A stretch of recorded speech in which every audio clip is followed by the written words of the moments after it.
இன்றே டவுன்லோட் செய்து உங்கள் ஃபேவரட் ஷோக்களை என்ஜாய் பண்ணுங்க. என்னாச்சு? ஏன் உங்க முகம் ஒரு மாதிரி இருக்கு? நம்பூதிரி ஐயா, பாட்டி இல்லாம ஊடு ஊடாவே இல்ல. தாத்தா ஒரு மாதிரி இருக்கிறதுக்கு அதுதான் காரணம்.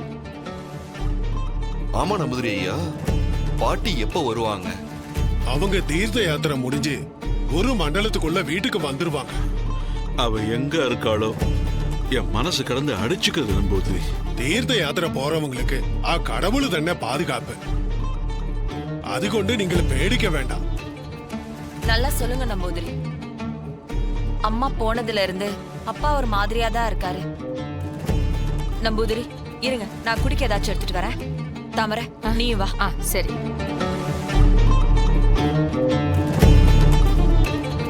ஞானி இப்போ இங்க வந்ததுக்கான காரணமே அந்த அரண்மனையில சித்தார்த் கையில இருந்த அந்த வேடனோட அதிசய வாள நீங்க அந்த ரகசிய அறையில பத்திரப்படுத்தி தானே வச்சிருக்கீங்க.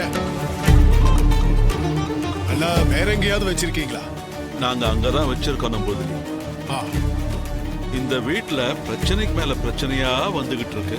இது எல்லாத்துக்கும் ஒரு தீர்வு இருந்தா சொல்லுங்க நம்பூதிரி. இதுக்கு ஒரே தீர்வு மரணம்.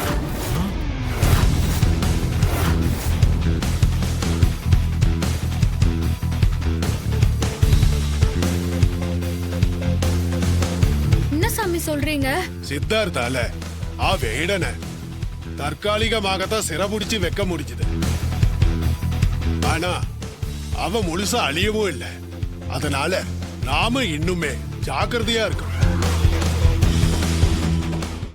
அவன் அந்த பனிமண்டலத்துல ஐஸ் கட்டி மாதிரி ஃப்ரீஸ் ஆக்கி வச்சிருக்கோம். அப்புறம் என்ன பிரச்சனை வரப்போகுது?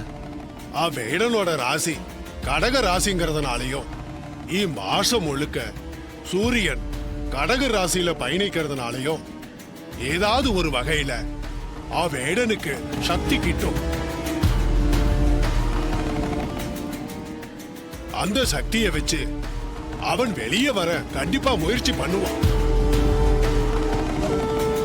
அவன் வெளியே வரதுக்கு முன்னால நாம முந்திக்கணும் போல. அது நம்ம என்ன பண்ணணுங்க ஐயா? நாம சில புண்ணிய காரியங்கள் செய்யணும். அப்படி செய்யும்போ நல்ல சக்திகளோட வீரியம் குடும்பத்துல இருக்கிறவங்களுக்கும் ராணி வயிற்றுல இருக்கிற குழந்தைக்கும் கிடைக்கும். நீங்க என்ன செய்யணும்னு சொல்லுங்க, நாங்க கண்டிப்பா செஞ்சு முடிச்சிடறோம் நம்பூதிரி. ரொம்ப தெய்வ சக்தி நிறைஞ்ச மாசம் ஆடி மாசம். ஆடி போற தண்ணிக்கு அம்மனுக்கு வளகாப்பு பண்ணுவாங்க. இந்த நாள்ல குழந்தை இல்லாதவங்க வேண்டிக்கிட்டா குழந்தை பிறக்குங்கிறது ஐதீகம். ராணி மாதிரி பிரசவமா இருக்கிறவங்க வேண்டிக்கிட்டா சுகப்பிரசவம் ஆகும். நாளைக்கு ஆடி மாசத்தோட 4வது ஞாயிற்றுக்கிழமை வளர விசேஷமான நாள். நாளைக்கு சித்தார்த் ராணி கையால கூழ் ஊத்துங்க.